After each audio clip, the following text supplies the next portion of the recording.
It's not a fight, please. Yeah. Not be used. Yeah. Blow off at the end of the line area. Car wrong way down Plum Street. Bob just said they're gonna move that height. Yeah. You know what's interesting, since I've been town manager, I've seen that happen more and more all the time. And we've got additional signs up, and it just keeps, we've even put a little flashing light out there, and it happens more than ever now, so. I don't know, people's maps on their cars are sending them along, it's a long way down the street or what. I think, but if you're running Google Maps, it would be. You think it would be accurate? Yeah.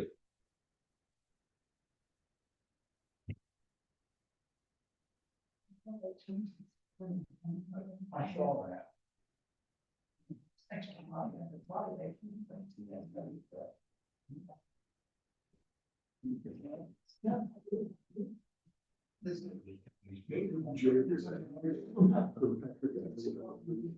When you refund, it's always hard. Then they don't want to remember you had.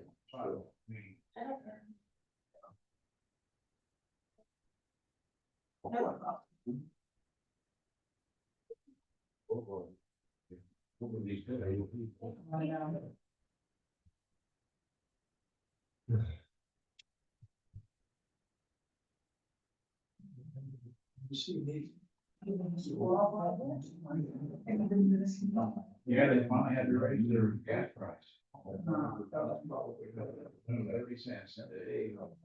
And I know that's. Yeah, they've been there, so they're busy.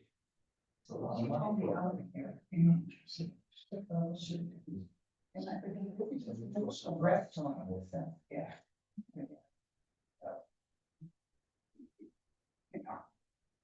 We get a lot of people per month. Takes forever. Yeah. My friend, I went in there one day, got a pop and I'm in wait for 3 minutes. There was a thing that. The coffee is, I know that.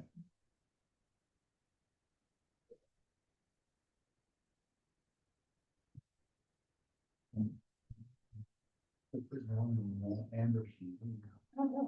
Yeah. Second quarter is pretty much over this month. See what consensus is. Look for that. But.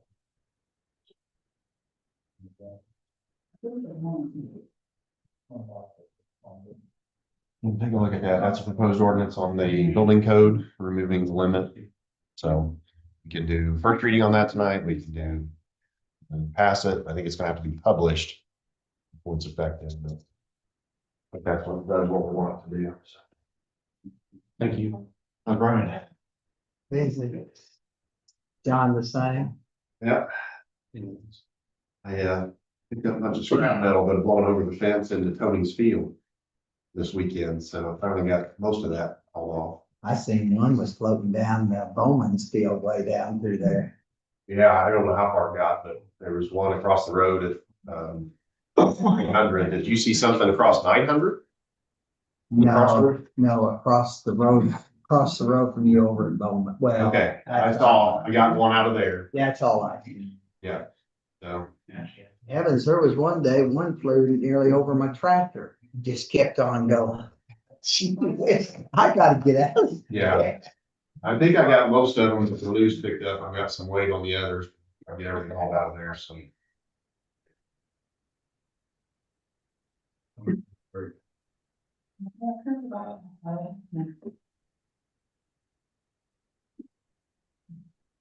Grace had her baby. I was gonna ask you, Yeah.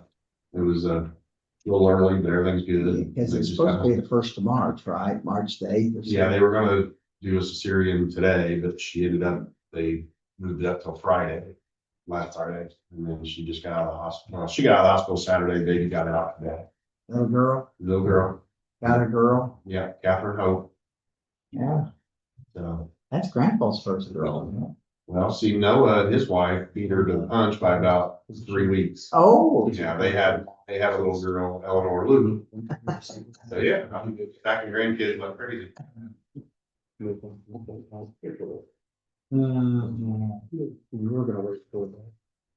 The job description, remember? I'm telling you, Will got West. He You what? doesn't just for nothing. No.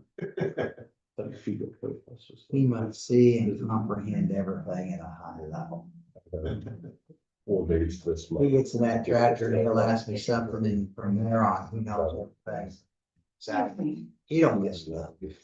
Well, we kept taking his brother since Friday, and Danny and I are just. Yeah. I told Susan, I just said, I have found somebody that talks more than I do. I mean, Yeah. when he gets in that tractor, I can't get a word. He's funny. I agree with you. There's part of me thinks he's gonna be really bright. I mean, he had a question. And I'm just like, wait, hey. He doesn't. Yeah. Yes. You know, he's always wanting to go back to grade. I'm normally, you know, it gets dark, so I'm trying to get out of it. He says, you know what? I go, "Yeah." I think I could drive that tractor very far. March, yeah. At what time? You give him a few more years. The 10th, or about 6 P.M. so I can. He's I'll be 7. here. Give or take. It's, I don't think I've got anything going on. But stay, so whatever.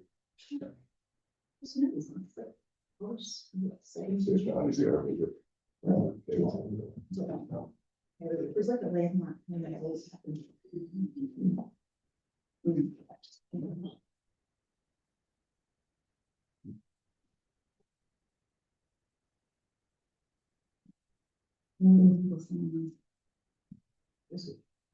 are we saying? I think it was a story. It would be good to go to the lines. Yes. Those good probably do people next to it. Yeah. I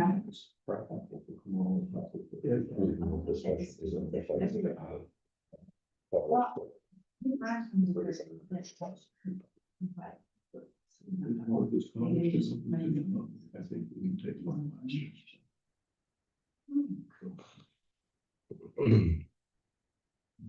Call meeting order, please stand and join in the pledge. Pledge allegiance to the flag of the United States of America and to the republic for which it stands, one nation, under God, indivisible, with liberty and justice for all.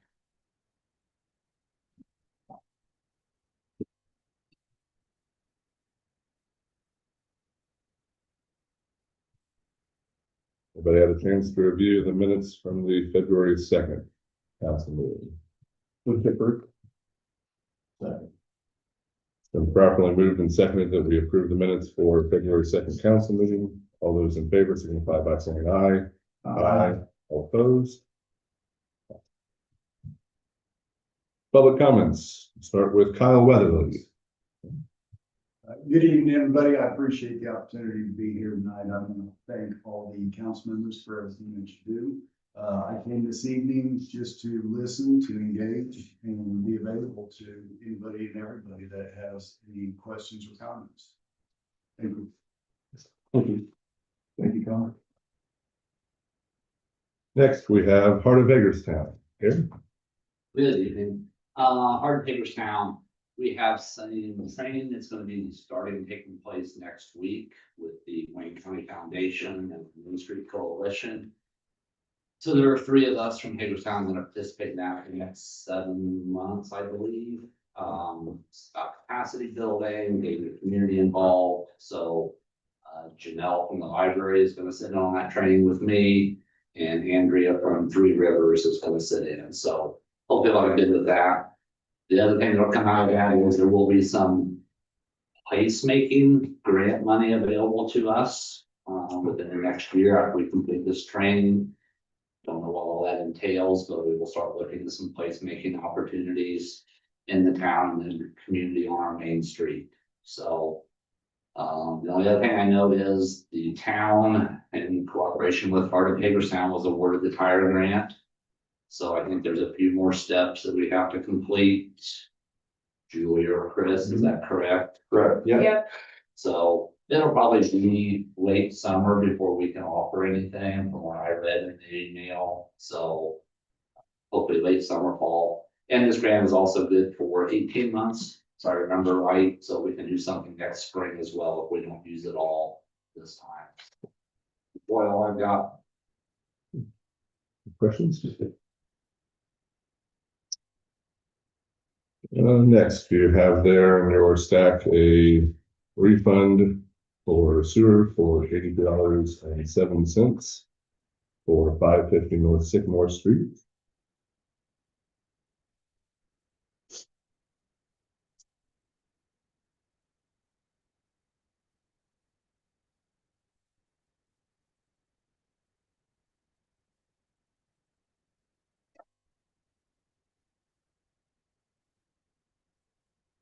And Julie, as we always do verify, this is their first time reaching out for a, Well, but you haven't had down here, he did receive, you guys gave him 9339 in November.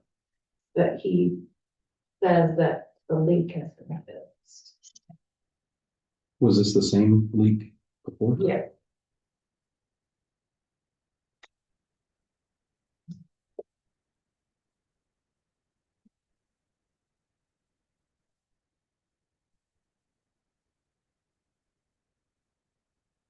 I'm gonna go ahead and make a motion that we give a sewer credit of the 8207 to Wesley Shoemaker at 550 North Sycamore Street.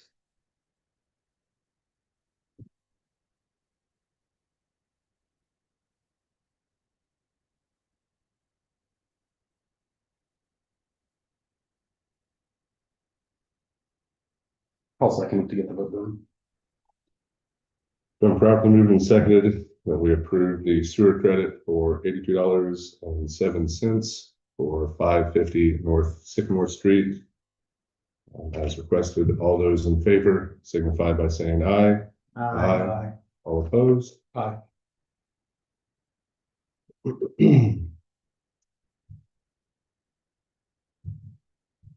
Next, we have Jason Flood, Midwest IT Support, and I know that Donnie had requested this. Chris, do you know any further? He is virtual. He should be sitting in on the meeting. Hey, Jason. I'm here. Oops, There he is. there we go.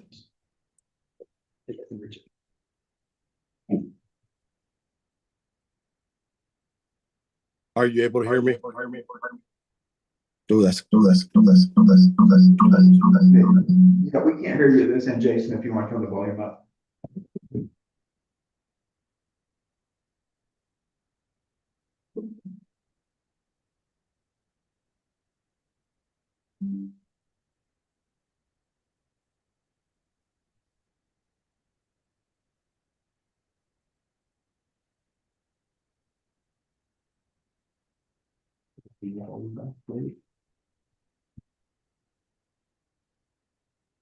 What about now? Nope.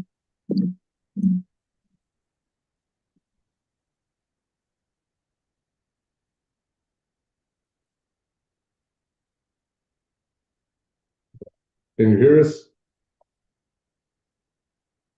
Jason?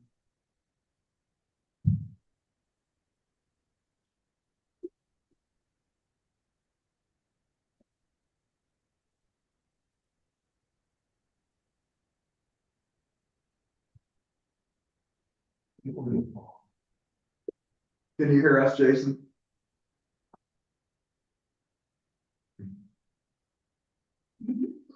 Yes.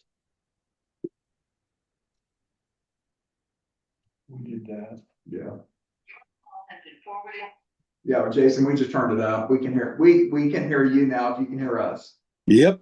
Okay, we're good. All right. I understand you guys have a few questions. Yes, we'll start with anybody on the council that has any questions from our discussion. He's the one with the cameras, right? Yes. Yeah.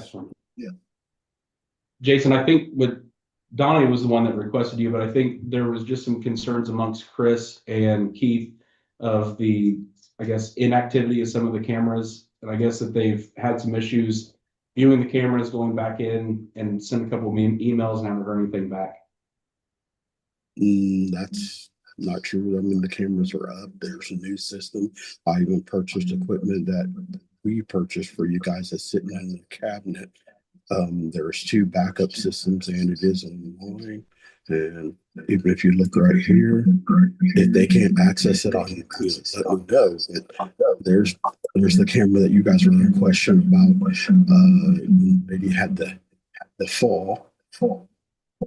This computer right here is a little slow if they're doing Zoom, but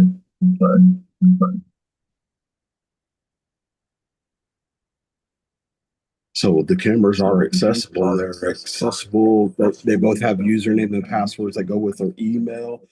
They can access it locally. As far as the camera, if they need to be turned up, just have to understand that with turning it up, you're going to lose time frames. If archiving and time is not an issue for you, that's fine. If not, then it will, and turning it up will need to buy more drive space. So they said that the date of the fall, the cameras weren't working. No, that is not correct. The date of the fall, you see the view that you have. She fell on the steps, which are to the left. We don't have a camera there. Can the camera be adjusted where it would take in the steps? Not if you want to take in the front mailbox. You would need to have an additional camera. Did you say earlier we had 2 cameras in a cabinet? No, I have bought the recording system for you guys. The recorder that is in there right now, I purchased myself. Just so that we had a way of getting it to the cloud quicker and easier, and it's also another backup system for it. There are actually 4 devices that are now recording all of your guys' cameras. So if one didn't get it, then the other one would have the file, so we won't have that issue any longer. We were trying to use the in-house storage on your network device, but that device was not reliable. And with the power outages that happen here a lot, the system doesn't always get reset correctly. So by me putting that in there, it is a direct link in. As long as it has power, it's good. But your battery backups do pull a lot, and you do often get a lot of power surges. It was my understanding that at the time the lady fell, that the cameras were offline. Negative. I showed that. We went and reviewed it with Chris, and we both determined, and Keith determined that that there wasn't a view for her to fall. You don't see that. The only frame was her back sticking her check into the box, and that's the only thing that it actually caught, because it didn't even start filming her until she was probably about where the little cursor arrow is right there. But she fell over here, correct, Chris? Correct. Oh yeah, she fell over there, but then as she came on, got up and came on up the steps on. Yes. There were, if I remember, keep here. It's only like 1 or 2 frames that it got her at all, and it was at the back, wasn't it? I never seen it. I was unable to. Oh, At that time, I couldn't get logged on. Okay. And that's what I thought Chris had said, was that the cameras had went down just a few minutes prior to the accident. So you're saying if that didn't happen? No, it's just unless you come into the view of it and you trigger the camera the way we had it set, it doesn't record 24 hours a day. It has to have a significant motion in order for it to start recording. She did not have a big enough presence when she came in to get other than watching her drop it in the box. As I was saying, that if you want it to be on all the time, additional storage space is going to have to be kept, or you're not going to get. You may want to go back a week and it's not going to be there. how much lag is there from the time it detects motion to the time it actually starts recording? That varies from circumstances, light, amount of movement. There's, you could set it for instant. You could, like I said, you could leave it on all the time. It just depends on what you can like to have with it. It matters not. I just need to know which direction to go with it. Because she wasn't in the field of vision the entire time. She came up from the very bottom, went to the mailbox, and then she's gone again. That's not a whole lot of significant information for it to start triggering a recording. So even if we'd had one on the steps, she might have fell and got up before the motion even. No. If she would have walked up to the steps where the trigger is, then yes, she would have. Anything that's right here in these squares, including, we kind of cut the cars out because it was just triggering it all the time. But I'm trying to get it to, let me see it here. Do you see the camera on the screen right now? Yeah. Yeah. Just a moment. Let's do.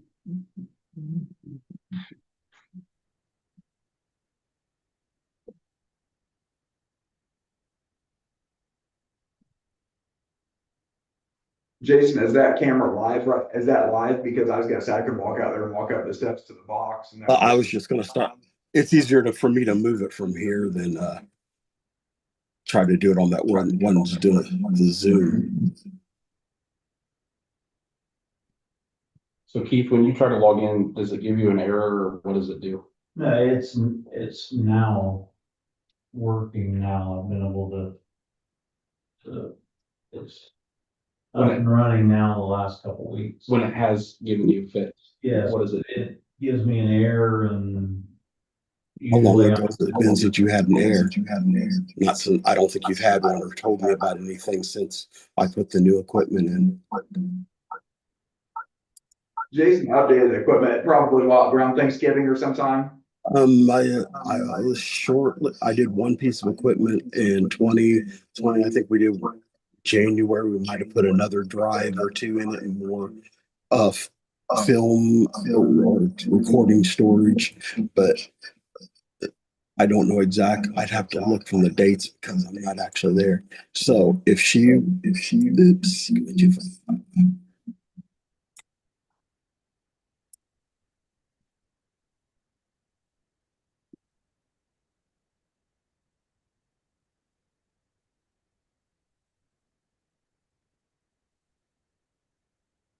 no, if she were walking up the steps and there was a camera right here, it's going to see her.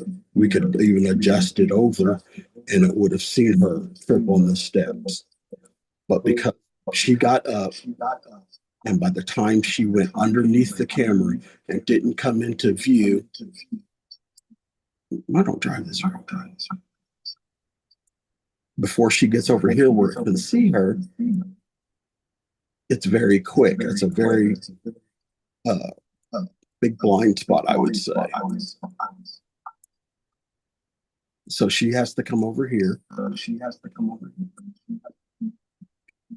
Come up through there. She stayed right in this area, down at the bottom by the mailbox.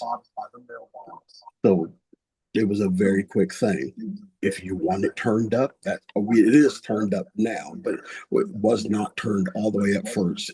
Very significant reasons. I mean, if we turn it up all the way and we have it on detect, you could have a squirrel go through there and it's going to jump in there and make a recording. Leaves blowing. This camera that is right here is not one that's been here for what, 2019, something like that. And it does not have the new AI technology that can say, oh yeah, this is a car, this is a person, this is a dog, this is leaves. This one is very generic. This is the first ones that we put in, and it's not sophisticated at all. Now, the software that we have on here now can do a lot of those things if the camera is capable of doing it. So Jason, it sounds like it would probably be appropriate for you to get with probably Chris and Keith, because I think the camera that you have on our screen right now, the intent of that camera was to cover the deposit box, so I don't think we'd want to do Yes. that. But Right. it sounds like a conversation needs to be had between Keith and Chris and you, so you can discuss this a little bit more in depth with them to make sure that all of their login credentials are working and the cameras are set up in the appropriate places. As long as they're using their town email, they have complete control of it. If they're using a different one and they don't have permissions, then they may not get in. It's not a site that you can just put in any email address and go and view it. But yeah, that's absolutely fine with me. They've messaged them before when they've had problems, and it'll be fine now. Cover that blind spot over there. Very good idea. Is this the only motion activated camera on the system? No, they're all motion activated. They detect motion. That's just if you record it, you would have the amount of storage that you would have to have for all these cameras you have. If they were all recording all the time, you're going to get a day or two, maybe 3. This way, at least right now, I know I look back and we have videos all the way back to January that are still in here. So it just depends on what is the important part. Is it a day, 2, 4 weeks, a month, 2 months? It just depends on how long you want it and how sensitive we can make it, or if we need to have it so it's just recording absolutely everything. Now, the downfall to recording absolutely everything is going in and trying to find something that's not just an event, and then you're going to have to say, okay, well, now I need to trim this down so that I have that particular video. Or put it in a time frame. It's not like it is now where it says, okay, I can go to 2 o'clock and I can grab every video from 2 to 6 and bring all those out and watch them in a stream, and even be able to watch a sequence. Like if there's 2 or 3 cameras all in the same area, you could do those times and it'll pop up in a sequence you can follow. Some of this new system right here has the ability to even record the in text, the license plates. You could hook it to some of the new AI things and do facial recognition. You can do a snapshot picture of the person's face. There's all kinds of things that it can do, but some of the things would need to be upgraded in order to allow it to do it. The primary intent of that particular camera was to tell when people are putting their payments in the box, because we have several people that were claiming they had tossed them in before we closed when they really hadn't. So that was the primary intent of that camera. But given recent events, I think we need to cover this blind spot. Cover the whole block out there, yeah. Oh, you need to cover that blind spot. You also need to cover, I think, going down a college. Make sure it can see the stop sign. I know dealing with housing authority in Richmond, being able to see all those things, what car somebody comes out of. You don't have any coverage going down that side street. I don't remember what the name of it is. There's nothing. The infrastructure has now been put in that we can put cameras in different locations and do everything else. It's just a matter of if that's what you want to do. It's not a big difference. It's not difficult at all to do.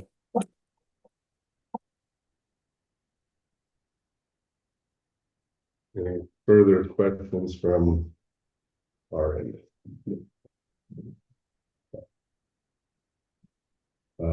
Moving forward, then we'll just work with our end and improve that. Get that squared away for that on that. So, all right. Thank you.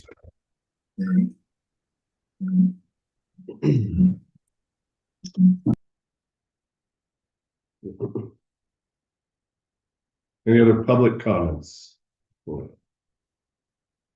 Seeing none, we do have a special honor this evening around our public comments. We have this evening for reading a proclamation honoring Margaret Louise Corey Wilson on her 100th birthday. Whereas former Hagerstown resident Margaret Louise Corey Wilson was born on March 16th, 1926, and has lived a century of significant historical change, demonstrating remarkable resilience and wisdom. And whereas Louise was a valued resident of Hagerstown, Indiana, graduating from Hagerstown High School in 1944, where she was voted senior class prom queen, later becoming a homemaker and teacher. And whereas Louise has exemplified the values of hard work, kindness, and family devotion as a wife to her husband Bill for 60 years, and having raised 3 daughters and being blessed with 8 grandchildren. And whereas reaching the milestone of 100 years is a rare and momentous occasion that serves as an inspiration to all citizens, reminding us of the enduring spirit of our community. Now, therefore, we, the Hagerstown Town Council, by virtue of the authority vested, do hereby proclaim March 16th, 2026, to be Centenarian Louise Corey Wilson Day throughout the town of Hagerstown and Wayne County, Indiana, urging all citizens to join us in celebrating this centenarian's remarkable life and extending our sincerest congratulations and best wishes for the years ahead. In witness whereof, members of the Town Council of Hagerstown, Indiana, hereunto set their hands to deem this proclamation effective this 2nd day of March 2026. And Chris, do you have the quick backstory behind this? Her daughter sent me an email and requested that we do that for her upcoming 100th birthday. She lives over in Indianapolis now, so. This is something that our sister city out in Maryland. Correct. It's something Hagerstown, Maryland does quite a bit. This is actually our first proclamation I've ever done here, so yeah, it's neat.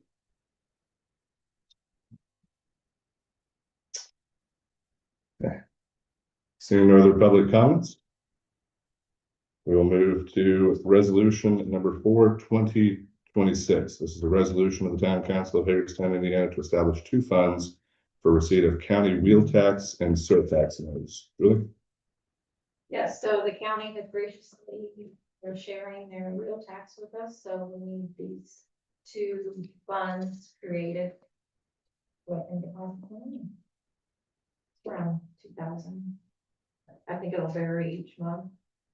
That is a monthly distribution. Make a motion to approve resolution 4-2026, resolution of the Town Council of Hagerstown, Indiana, to establish 2 funds in receipt of county wheel tax and state tax. Second. It's been properly moved and seconded that we approve resolution number 4, 2026 as presented. All those in favor signify by saying aye. Aye. All opposed? Yeah. John, what do you have from your desk for us? Okay, so Chris sent an email just after our last meeting about he met with Norfolk Southern and the Federal Railroad Administration. And there was a question in there about if we were to close South Washington Street to truck traffic, that would require council approval. So we would need to identify cross streets or what section of South Washington Street you did not want trucks traveling on. Then there is a state manual on traffic control devices, because that was a kind of follow-up in his email about, concern about making sure that we had adequate signage. So the railroad couldn't point back to us if something went wrong. So we would just need to confirm size and type and all of that. Whatever signage would say, semis need to, can't proceed any further, need to take a turn here, that kind of thing. So we would work on that. So, if you want me to proceed with that, I can prepare an ordinance, work with Chris on, some of the language within that, and then maybe have that ready for next meeting if that's something you guys would want me to proceed on, we'll talk about it.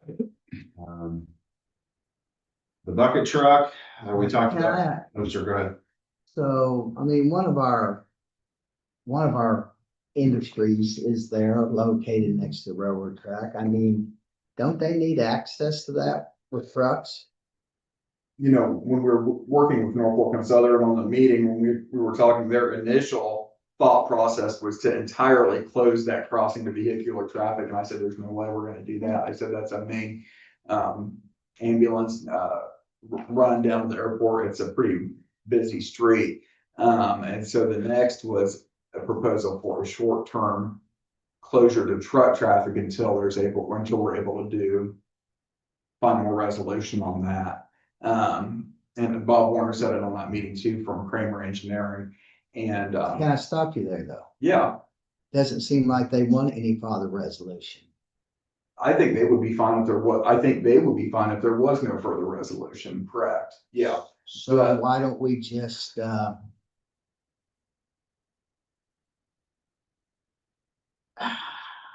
I still think it's their issue.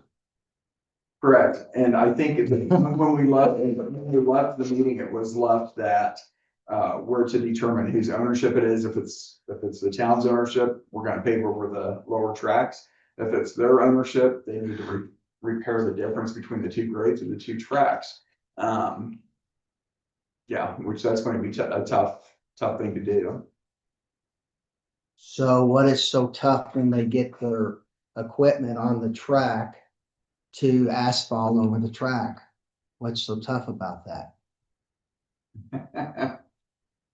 From our standpoint or their standpoint, from our standpoint. From our standpoint, it's not a big job for us, right? Correct, yeah. And if they want to get their equipment out, I'm assuming they'll contact us, correct? I think we're to that point. And they've already said time and time again that it's not theirs, right? That's right. But yet they continue to park their equipment on. They changed the dialogue when it comes to if they don't want the responsibility of it, but they want to have. You park their equipment on. can't, You can't be both ways. you just can't. At least that's what I gathered from it, Bob. You might have gathered something else, but. I guess I'm okay with the signage, all you want, but we're not paying for it. Mhm. They're paying for it. It's their recommendation. They're unwilling to do it. So, we send them a proposal, what the signage will be, and we send them what the labor will be to put up the signage. Okay. And then they need to prepay us before we put that up. And then I guess come summer, we'll decide what other resolutions we would like to do to the track to get their attention.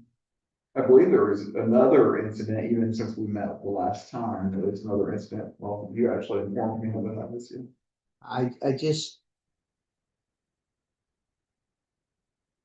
I'm not gonna, no. You know, signage is all well and good, but the old police officer in me also tells me that signage is only as good as the people who are willing to look at it. Exactly. And before the meeting started tonight, I sat right here in this chair and watched a car drive the wrong way down Plum Street. So, you know, what's gonna be the ramifications if we put up all these flashing signs and everything, and we still get a truck down there to get smoked by a train? Who's that gonna fall back They're on, gonna us or? dialogue and say we're not enforcing it properly. Yeah. That's why, yeah. And that's why I question whether we want to put them up. I think they keep trying to push the responsibility on us and something that they don't want to correct. And I don't think we want that responsibility. I agree. So personally, I wouldn't do anything until their equipment is parked on that side, and then it might be a good time to train on our pothole sealing equipment. There's always bumps there, so we can fill them in and make that smooth and. Question for Bob. You know, what's the process of determining who actually owns that spur? Are they gonna survey it or? No, there are what are called value maps from the early part of the last century. And I have since learned after that meeting that meaning the railroad, was supposed, during that meeting, they said they would look and see if they had these value maps. Well, you know they do, but they don't want to show them because it's gonna show that it's their. Right. But I have since learned that Gunty Adkins at the county has a full set of the value maps. So we're in the process of getting a copy of those, so that there's supposed to be another call this month, is what was said at that last meeting. And the federal people are involved. They were on the call too. So, I mean, we have some information to bring forward, we will, in that call. If the railroad can't find their maps, then we can show them the ones that we have and see where that takes us. Now, you know, as far as paving over it, I mean, to do this correctly, it's going to be bringing the pavement and drainage and everything I else. didn't say I was gonna do it correctly. I'm gonna do it to draw their attention. To do it correctly, it's going to go past their right of way. So just want to throw that out there to make the slopes right and everything like that. Just. I don't have a I problem. think we understand that. I don't have a problem doing a joint venture with them to get it correct. But to throw it all on us, Totally agree, that's not right. And the signage is, all that's doing is throwing all the liability on the driver. Is what that's ultimately doing. I, But again, the old first responder in me, you know, my biggest fear with that is we have a truck that's hauling some sort of hazardous materials that gets hit down there, and now we've got a hazmat incident. It could affect the entire town. that's true. And they've already went through $1 billion suit on that once in Ohio. And I know auto car, a lot of the auto car workers have contacted their union reps because they thought it was unsafe, working conditions because of the train's eastbound, hits a tanker or something. Sure. You know, it's, Yeah. So I'm looking at Chris's email, it's dated February 3rd, and it says at the meeting, Norfolk and Southern was given 3 weeks to prove ownership of the spur to the north of the main tracks. They're claiming it was included in the acquisition of Pennsylvania Railroad, says I'm not so sure. So I'm guessing you haven't heard anything. Yeah, and that might be something, if we look at UNT's maps, we might be able to determine that a little bit. Right, and I guess my point is, sounds like, I'm assuming the Federal Railroad Administration representative, that was some sort of, I don't know how binding it is, but some sort of deadline to, hey, figure out if you own this or not. They're kind of acting as the mediator throughout Okay. all of it, so yeah, it will be up to them to call the next. So, meeting. yeah, I guess you And we guys have have a NDOT, follow-up meeting. I mean, correct, we have NDOT involved and federal Right. railroads. So when was it sent? They had 3 weeks? Well, Chris's email was sent February 3rd to all of us, to the council and me, and then, yeah, it has a 3-week timeline in there, and apparently Chris hadn't heard anything. I haven't seen any additional emails yet, but. So, okay, so it sounds like you're gonna sit tight and maybe see what hopefully you're gonna have a call sometime this month. Yes, Chief? Yeah, you could put signs up or you want, what are times, how many Yeah. times that truck has been hit down there, signs right there and there, Yeah. and they still go. You can put all the signs, hell, they're still gonna go, I mean, they're still gonna go over. All right, so I'll sit tight on that. Talk about the bucket truck and possibility. I think at the last meeting, there was discussion about sort of a swap or a direct sale to, is it Dublin? Cambridge City. Cambridge City. So, I think Dylan had said, you knew somebody in Dublin, right? Cambridge. Okay, well, there was a discussion about having an auction with a bid and then having it opened up and raised. And I talked to one of my colleagues at work, and neither one of us have heard of that. I'm not saying it can't be done, but not sure if they have counsel and who. I think our last thing is just a direct sale to Cambridge City, on what they agreed upon now. And Because then, at our last meeting, we had initially discussed just saying we just do an auction. And then when I was telling Cambridge City about, hey, they have this bucket truck, they're like, man, we really need that. So well, I'll talk to Chris and see what, is available. I know initially we had talked about an auction, but maybe we can just do, Hagerstown direct to Cambridge City so- and just scratch an auction altogether. All right, so I think we would need some sort of valuation on the bucket truck. Okay. To determine what's fair, but then yes, we could do something direct to Cambridge City if we get a good valuation on the truck. okay. So, I think the general consensus among our utility workers is that they would rather sell it that way than try to sell it on Marketplace or some other Right. auction site, have someone say, we'll be there tomorrow night at 8 o'clock and look at it, and then never go up, so that's. And I think Chris had talked to, you talked to Joe down there. Cambridge City also has a Joe. Talked with him, and I think gave him like a tentative offer of 15,000, which is what their council has been told, and they seem to be pretty open to that idea. But if it appraises for 30,000, Yeah. are we in favor of that? I'm just. Yeah, reporting I don't have no idea what the value is of it. That's the issue. So we know what the value is and we can figure out if we're somewhere in the neighborhood and we can figure out a. I mean, if it values at 17, I don't. Right. Yeah, I think we're pretty close, but we can try to get someone to appraise it. And then, do we want to talk about the transformer issue? Yeah, we could. Okay.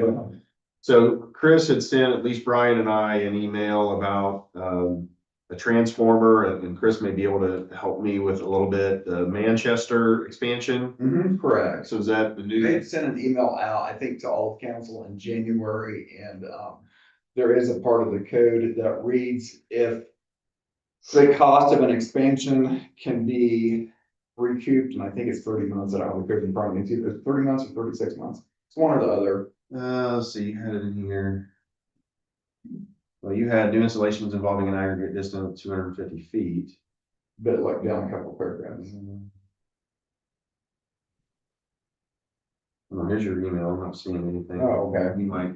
I thought it was 36. Is it 36 months? Yeah, it doesn't say that enough. Well, I can send all that out to you. So basically, if you do expansion, the code was referring more to expansion involving a distance maybe than expansion involving upgrade of equipment. So it's not directly comparing apples to apples. However, the $25,000 transformer for them would definitely pay off within 36 months. So I think I would like some further direction from the council if we want to pay for the full 25,000, for half of that, for none of that. But then even more importantly to that is an agreement moving forward. I would hate for us to buy a $25,000 transformer and then in a year from now it goes bad and then it's our responsibility again. I think we just need some direction, clarification on how to move forward with that. Have we done this before? For A transformer for a business, if it's a larger one, like the only other one that we've done since I've been here would be Dollar General. And they bought their own. And you also in your email indicated that a new one would be 75. The new one would be around 70, I think it's 72 or 75 or something, somewhere in And that neighborhood. the $25,000 figure is a reconditioned, refurbished. A refurbished one. Does that have any type of a warranty I on think it? it's a 1-year warranty.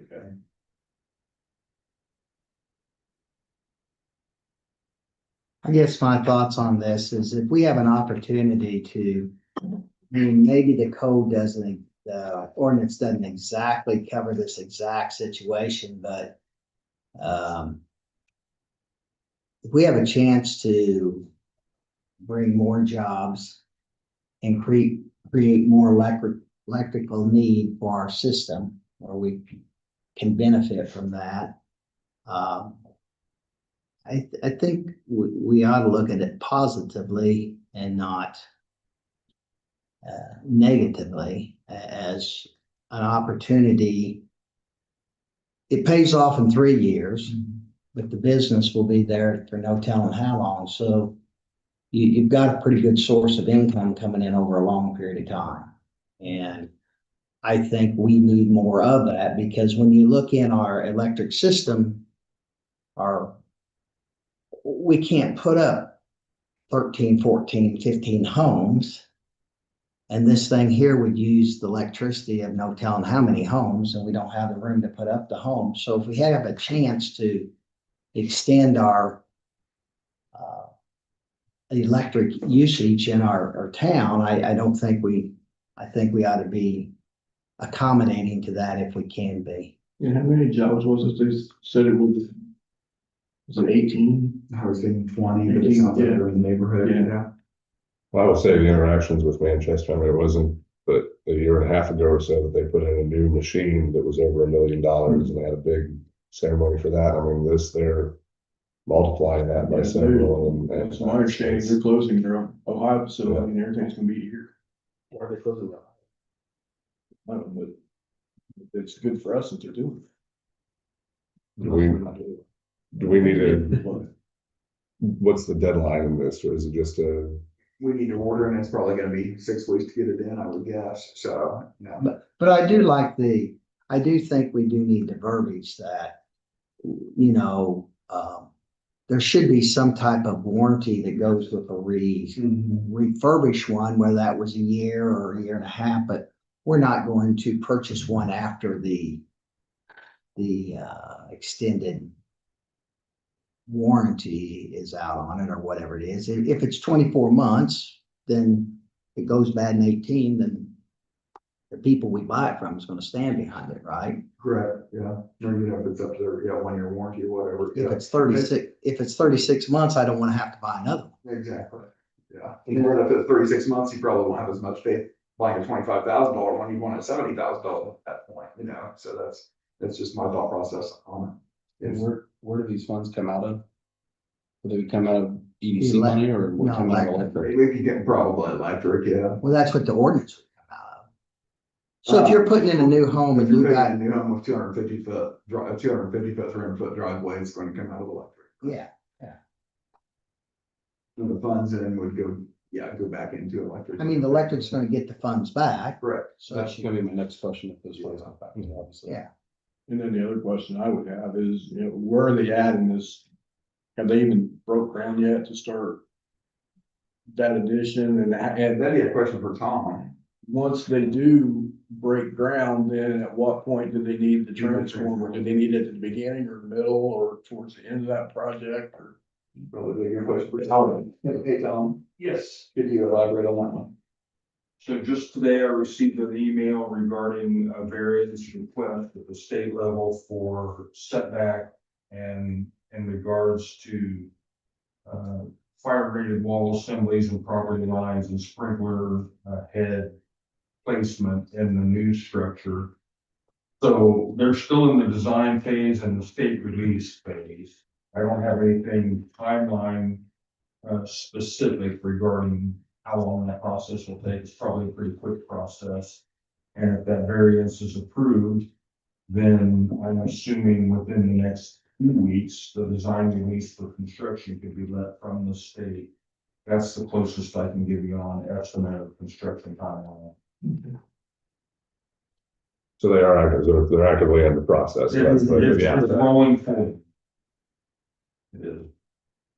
So one option you have, just when you think through how you proceed, is you could enter into an economic development agreement with, is Manchester owned by Wix or is Wix They the, only have the building. okay. So you're essentially your utility customer.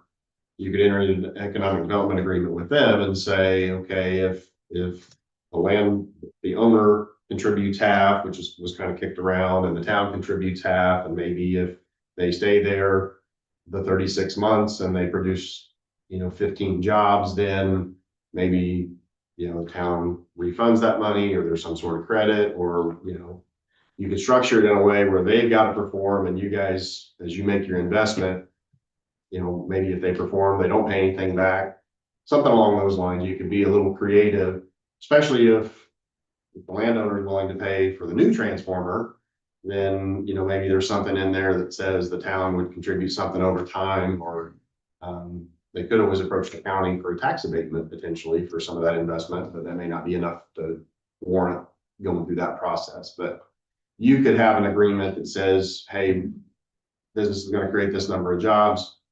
You're going to have this much investment. Town's going to do this. Owner's going to do this. And if all that happens, here's how it plays out. So just a thought.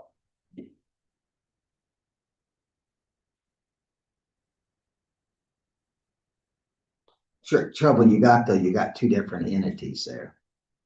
You've got Manchester that's creating the jobs. And you've got another entity that's putting up the structure, making all the investment in the structure to lease it. Who's going to be your customer? Is that going to be Manchester? Manchester will pay the electricity, yes. So I think that's who you would enter into the agreement with.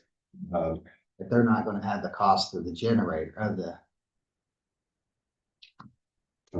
that would be the people building. Okay.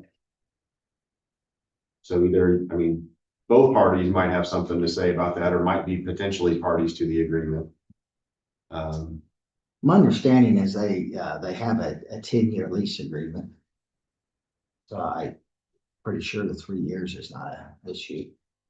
And you may, especially if you go with the 25,000 and if, the owner is willing to contribute part of that, it may not be worth even doing any kind of agreement. I just want to throw that out there, especially if they were to go with a $75,000 number.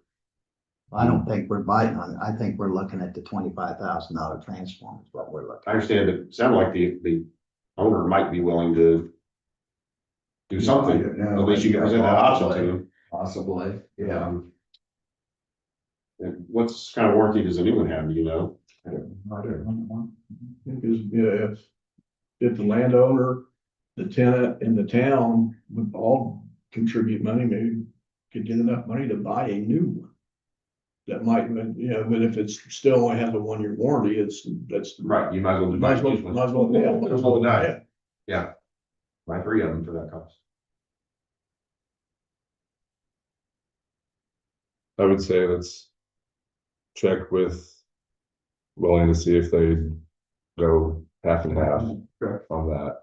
And then at that point, then we can possibly work out the, if that's something, down the road or. There's that kind of jobs created. Yeah. So, And I think it falls in the same line of the EDC money that we've been discussing about, while it may not come out of EDC money. I do think that, that money that is coming out needs to be accountable and that both of them are holding, their end of the deal, so I'm for that. Okay, I'll try. Not opposed to it. I like it, with them, and we'll try to do some of that. I think when you get into the electric ordinance, you need to be careful about that because, okay, you got a new home going up that's gonna fall underneath the same ordinance. They're seeing how much electricity they're gonna use to see how much of the town's gonna pay that cost in that time period. So are we gonna hold every new home accountable with a lien or, I think if you do it for one, then don't you have to do it for all and then you. I think this is just a distinct difference between a residential customer and a commercial customer. Industrial, actually, yeah. One's more profitable than the other. Maybe. And one has a lot more electric consumption than the other one too, so then, yeah. So it's not, yeah. Well, I was looking at it from the standpoint, the more electricity they're using, the more possibilities of equipment failing, so. Yeah. So what happens when electricity hits a transformer? Is that covered under our insurance? When the lightning hits a transformer. Yeah.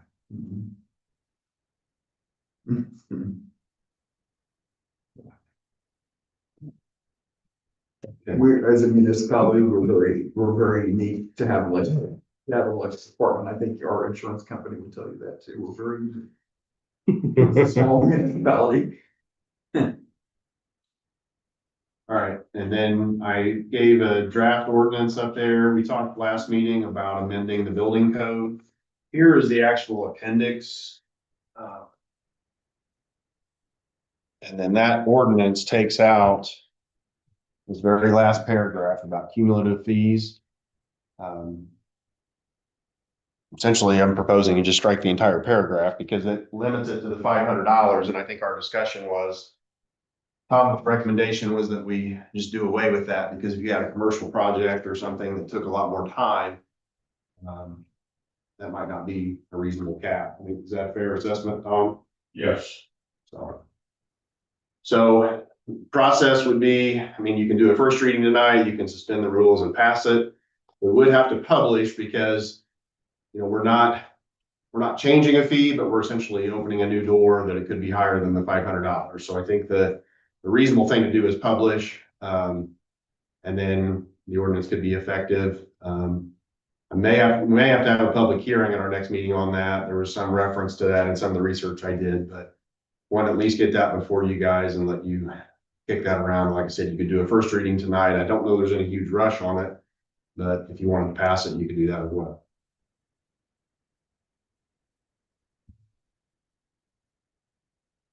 Okay, just a first reading. I don't think we're in a rush. that a motion introducing. That'll be a motion introduced. Second. We know what ordinance number this would be. Oh, Is that the first one? It would be one. Yeah. 26. Yeah. First one. So what's it called? an ordinance amending title 15, chapter 153 of the building code. It's been properly moved and seconded. We have the introduction of an ordinance amending title 15, chapter 153 of the building code.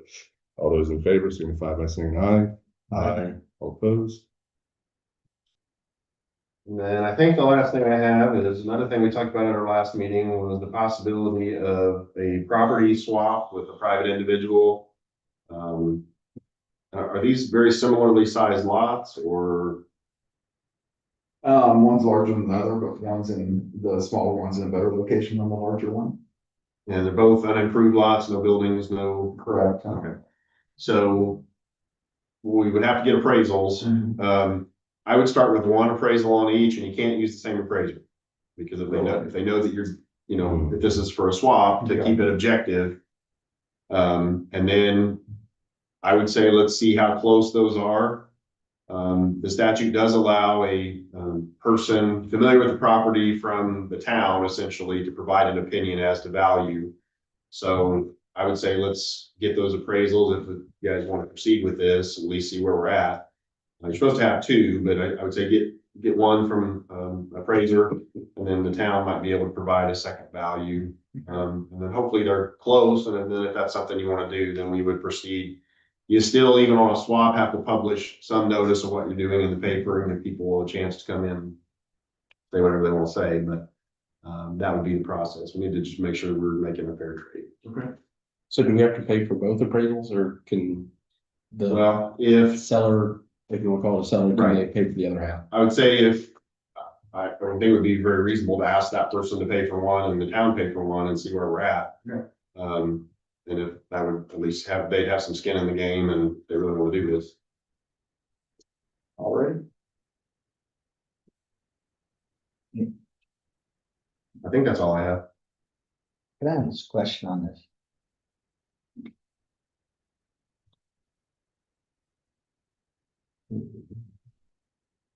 You don't want me to ask a question?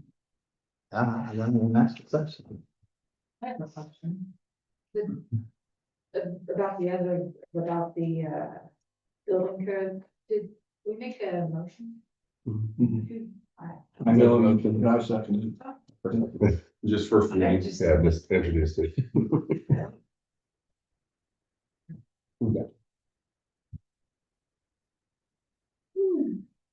Anything further? Okay, liaison reports, Parks and Recreation. The meeting was rescheduled to this coming Monday, week from tonight, March the 9th. I can report that the perimeter fence is up, at the EAA park for the dog park. And, the plan is at the next meeting next week, the park board is going to discuss the ordinances that John drafted, and then we can expect that they'll probably come to the April meeting. Anything else, Andy, that I missed? Okay. Yes, sir. Yeah. Police Department, Keith. I did send out the monthly call, log report to you guys a little late today, but you should have it. We had over 200 calls in February, so we were up about 30 calls from the previous month. I did receive a link from NDOT where they posted on their site, made a release about the change in the speed limits going through town, with map, etc. I've also put that onto our, police department Facebook page, start getting that information out. It says it's going to take effect on or after March 2nd, but not until the signage was in place, which I don't believe it is just yet. They're up on the west side, not all the way through town. I didn't know they had it. They must have put them up. So, spoke to officers also, obviously that's there'll be a grace period, et cetera, on that. We're not, I've already seen people, we're trying to create a speed trap, et cetera. It's not it, that was NDOT's decision, you know, to change those, but, we'll allow people to have time to get used to the new changes before the type of enforcement action was to take place. The only other thing that I had was I did meet with school superintendent on Thursday in regards to the SRO contract, and I was told that they 100% plan to continue our partnership with the school and the SRO program, and we just went over a few logistics in the contract, and I believe she said that was gonna be put up for approval at the next school board meeting.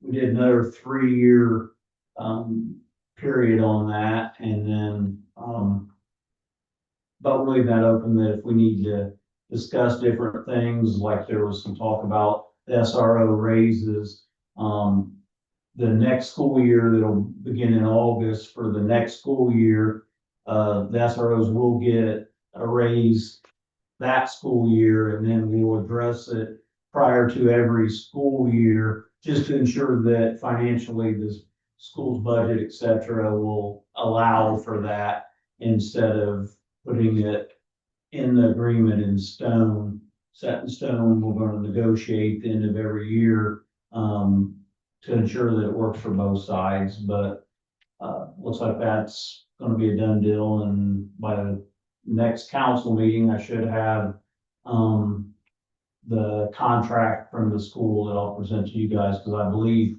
the council has to sign it as well as the school board, so I'll move forward with that once I get that document back. Other than that, that's all that I had. Awesome. Fire department, Rick. I run direction down for the month of February. But we did see an increase in the calls that were going out here to Recovery Works. They were, You and everyone else. I hope that doesn't continue, but this Saturday, got some guys going to Winchester to their training center up there to do some live burns so they can complete their training for the class that they're taking. So, we received the 800 megahertz radio from the county, but we're not using them yet because they're not done on their end, getting all of the towers up and everything. And, we don't have the pagers yet. They're providing the pagers also, but, they can't test them until they get all the towers and everything going. You know, you got a grant for these, provided them to the fire department and both fire departments in Wayne County. I think Richmond, opted out of that. But they're ours, so if one goes bad, it's on us to replace it, so. And I think the handhelds are like $3,000 each. So, we do have, Grass Rig 64 in the shop right now. We're putting heavier springs under the back end of it. The ones that are on there now are maxed out, and it's not made for all the weight that we carry on that truck. So it's in the shop over THL in Richmond. So hopefully be back. Another report on membership. Still couple down, so but we're dealing with that. Nothing on the station to report either. Just hopefully get Washington Street pretty well much holes plugged, so pretty rough on the truck going up there the other day when we had that call. So our guys done a drive. Well, someone did it. But they know when they should be slowing down, and just like 35 is closed, so we've got to go to economy. We've got to find alternate routes going up there. So, and it would be surprised if our runs increase there on in case an accident happens at 35 and 1, because Tom's gonna have to go around. Find a better way to do it. And we were out on 17 the other morning until about 3 o'clock in the morning to the truck semi. Caught fire and burn up, we went mutual aid with Milton. And for 1 month, we never responded to any structure fires, which would have been knock on wood on that, so. So I got, Thanks, sir. Airport board. The survey that we talked about last month has started. In the next couple of weeks, we'll work on harvesting the trees. Also the EAA is, planning a meeting with the Optimists to do a fly-in this year. Hoping to have that first meeting this month. We'll have more information probably with next month for you. That's all I got. Thanks, sir. Advisory Plan Commission. Brian missed the planning commission. Wasn't there. Can't give you, they had a meeting. I wasn't there. They had a quorum, but not with us. Did you go to the planning commission meeting? pardon me? Did you go to the planning commission meeting? Yes, I did. Do you care to give? All right, good enough. For the planning commission though, I know we had discussed this back a couple months ago, that the planning commission had recommended that Tom's position or the building commissioner position be moved from a part-time position to a full-time position. I know we've had just some ins and outs discussion over it. I know we're working on scheduling a work session coming up, but I would like to make the motion to introduce the changing of the salary ordinance for that position. Second.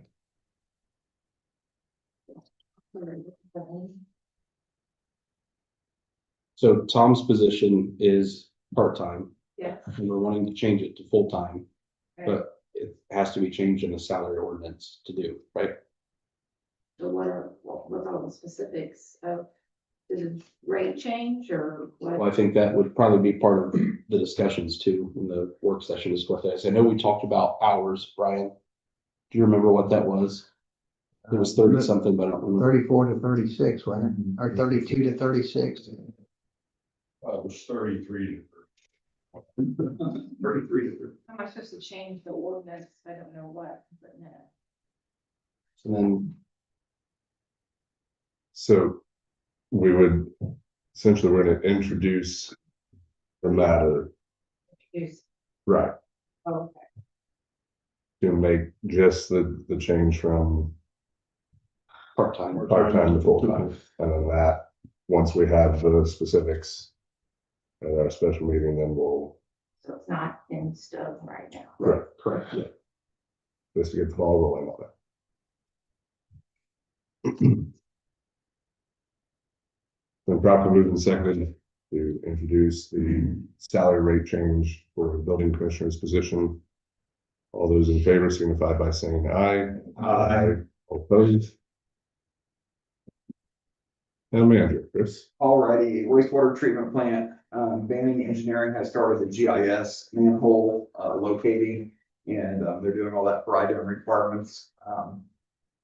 Had some, I sent out an email about our clarifiers, the wastewater treatment plant, and might be something we can discuss at our work session as far as what we do. I know we tried building out a walkway on that last summer, and we received all kinds of bids that were for pieces and not the whole complete thing, so we'll discuss that at the work session, I guess.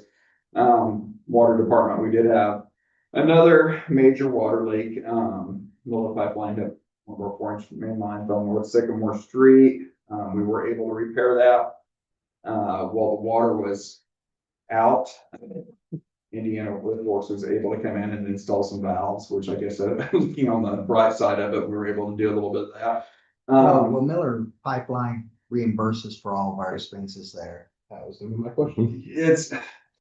We're kind of in a little bit of a debatable situation on that. We did give them a map of where all of our utilities were out on Sycamore Street. And our locate line, I guess, was not exactly above where they were digging at, so we're kind of trying to work that out right now, so. Who did the locate?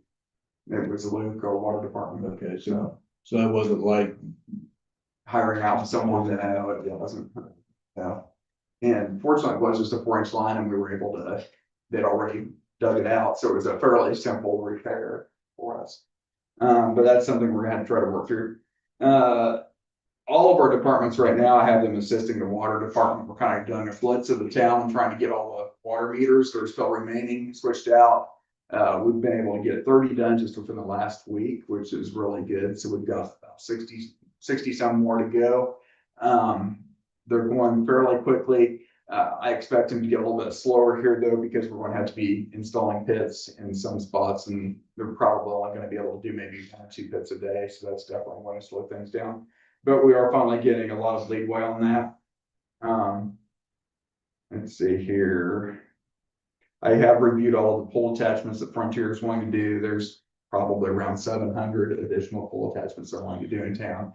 So I mean, it is really substantial.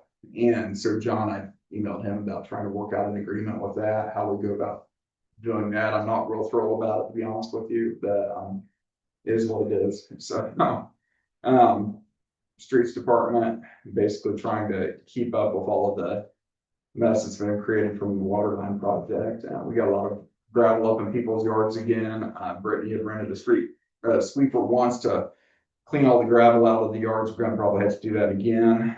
And Chris, on the streets, and it's not our street. The state hadn't put in a speed bump. They got a speed divot on Main Street, right there, where the new brewery's going in. And it looks like it's sinking. Does it really? Yeah.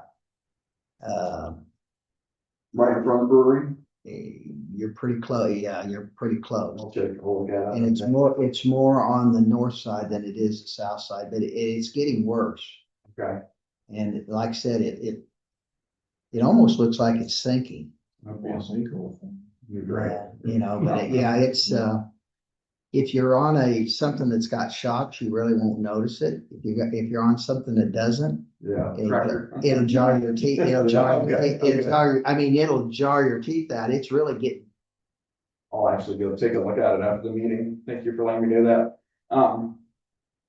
As far as boring and doing utility locates, all that stuff, the school corporation is getting ready to bore a telecommunications line between the elementary and the high school. They were wanting to come down Parkway, but I suggested just going up to Sycamore to the school's property and across that. So we're still trying to work out some of those details. Julie and I met with Penrod Insurance. Our rates have gone up. They did shop around. As I understand it, Julie, it's a different carrier than what we had had. It's the same one, but they did shop around and were able to find a better rate then. Is that right? They did try to shop around, but. They did.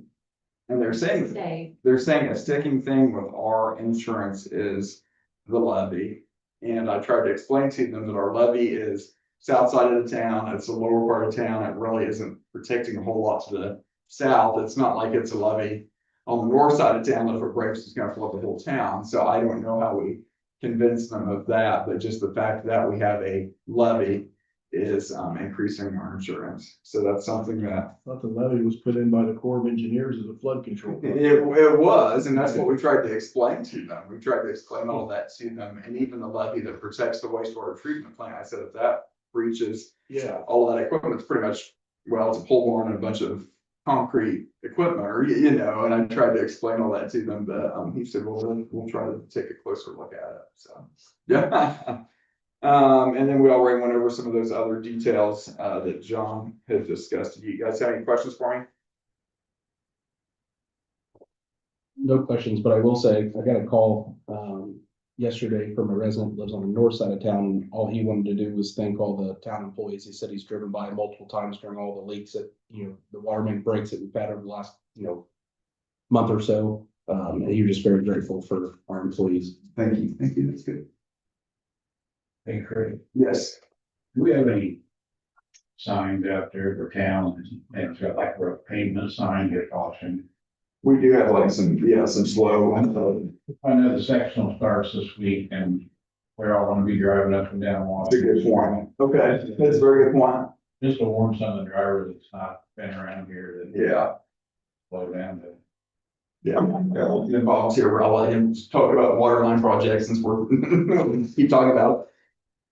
So right now, we're working on tying in the north end of Washington to Baker. Make that last tie in, and that fire hydrant should be going away. One that's in the road there. And yeah, that completes that run, and all piping will be completed in segment A of the work. We have found a number of valves in streets, in side areas and everything. And we've been able to complete that work without using any of the insert valves or anything. So that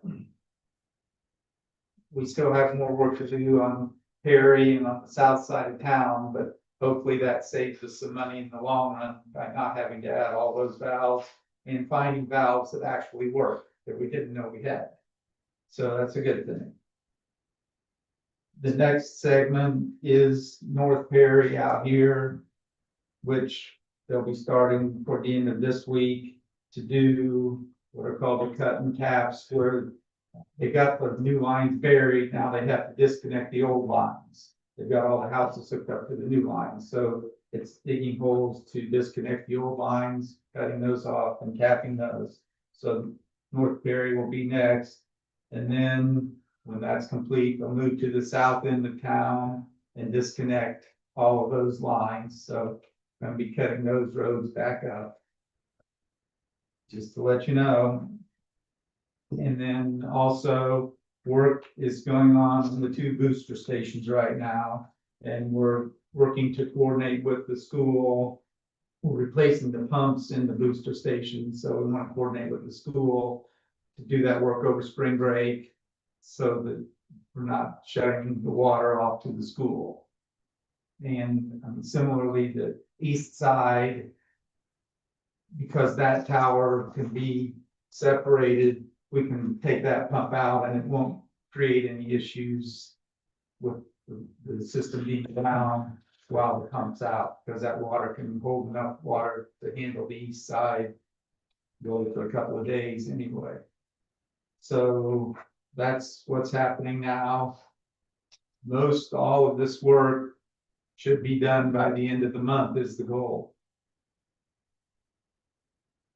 Bob and I have had some really good conversations during this project too, of future valve locations for strategically shutting down portions of the town, how we can keep as much of the town with water as possible during incidents like we've had where the main's broken. And I think we have a fairly good plan for how to handle that, so. So Bob, when you find these shut off valves that we didn't know that we had, do we make sure we get them mapped and located so that we'll We're working with Luke and the town to make sure everybody knows where they're at now? everybody knows where they're at. The old maps give an idea, but it's sometimes they're not where it says they are on those maps, and it's just they haven't been needed, so nobody has really looked for them is the thing. In the past, like there's 2 that we found up by the booster station at the high school. The bad thing is they're 12 foot deep. Didn't even have a wrench that goes down that far, so we had to borrow one. Now Luke is making a new wrench, so the town will have one to use those valves if we need to shut something off in that area. But it's given him a lot of insight as to where things are happening. And I mean, he's fairly new on the job, right?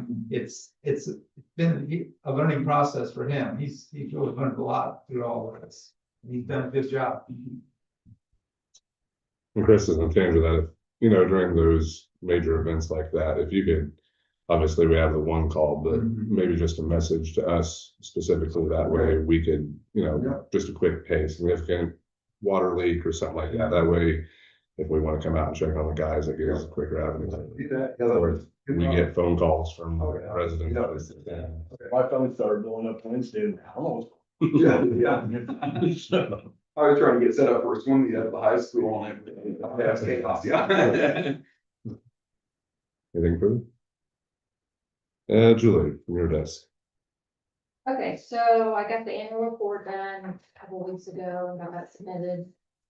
And Brian's gonna, review. I've reviewed. And it's been published in the paper. And then I've been working with New Focus HR, working on our handbook. It'll be like 4 to 6 weeks. She'll give us a draft, and you guys can look over it and all that. And I just have the invoices. So I have invoice from Warner Engineering for $3,450, and then Indiana Earthworks $70,262.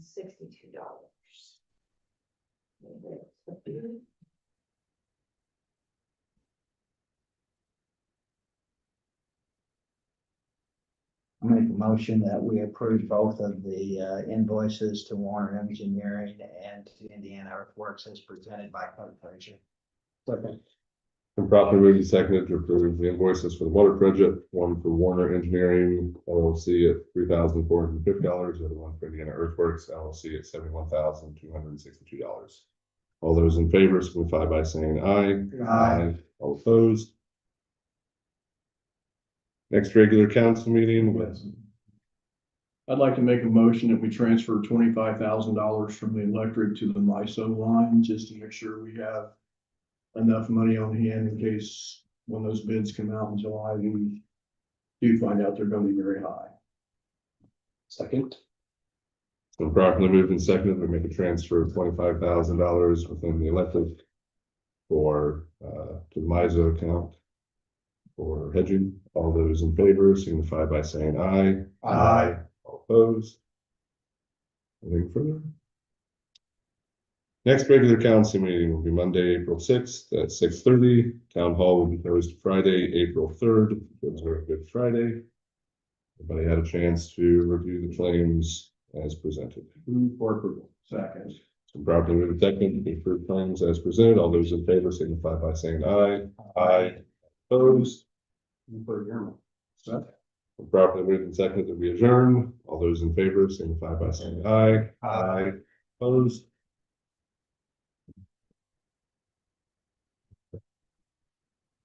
Chris, we had 4 dates for work sessions. Oh, okay. Special meeting.